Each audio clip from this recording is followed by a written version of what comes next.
Greetings and welcome to our first quick tip of a whole series. We're going to call this series Advice at the Vise. Today we're going to talk about swimming the fly. Now, why would I talk about swimming the fly when we're talking about things at the Vise? Well, quite frankly, the stuff we do at the Vise ends up in the water. In fact, it's going to be presented to the fish in one of two ways. It's either going to be on the surface or under the surface. We're going to talk about under the surface and designing flies that swim well under the surface. How do we do that? Well, we use a thing called a fly tester tank. And in fact, let me share one with you. It's from the website of the Fly Fishing or Flymen Fishing Company, and it's their product tester. We've got one of those, thanks to our good friend in Mississippi, David Buckner. He donated it to our efforts here on Beattys Fly Tying Friday, and that's what we'll be using. But it's a little bit plain, don't you think? I mean, you can see how the fly swims, but we want to dress it up just a little bit. So let's get back here. And we're going to introduce you to our setup. We've got the face camera. In fact, Gretchen's right over here right now. She's tying some flies and working on something else. We'll get to that in another video. But for right now, the vise fly or the fly in the vise, we can also look at it from the other side when we need to. And you can see the camera that was looking at it just a moment ago. But here's the important area, the area that we're going to really focus in on. Because what we wanted to do is dress our tank up just a little bit rather than just have it against a plain old background. Well, this is our materials area. In fact, these are materials we always use for every presentation. Static guard, and a new one that we use all the time, magic thread, for kind of dressing up your fingers a little bit and keeping from snagging the thread. But here's the device right here. This or another computer. Now, this is an HDMI digital media player. Got several of them. They're fairly inexpensive.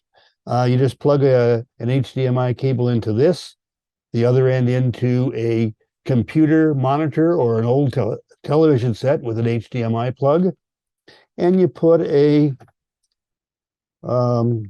USB or some type of a drive in here. We use USB. Anyway, let's take a look now. We use the same camera for our tank, and we're going to take a look at that tank right now.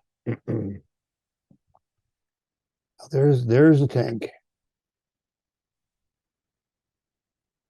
I want you to notice that we have a background. In fact, our background is kind of cool in that it's a looped video of an underground pool of water on a stream. We've named that pool the Beattys 5 Mile Bar Pool, and we named it for a section of river in the River of No Return on the Salmon River in central Idaho. Well, let's just get in a little bit closer look here. I built a small bench to set the tank on, as you can see, and Gretchen added the rocks and the moss, which I think really adds a beautiful touch to it.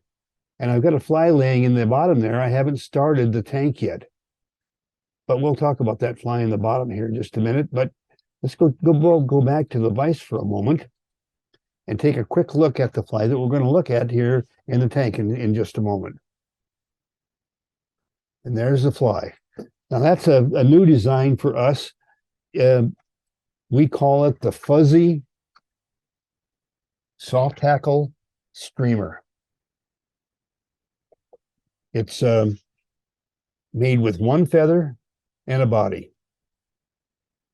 I'm not trying to sell you on anything. It's just a fly that we think is going to do very well for us based on some tests that we ran last year. And let's take a look at it in the tank right now.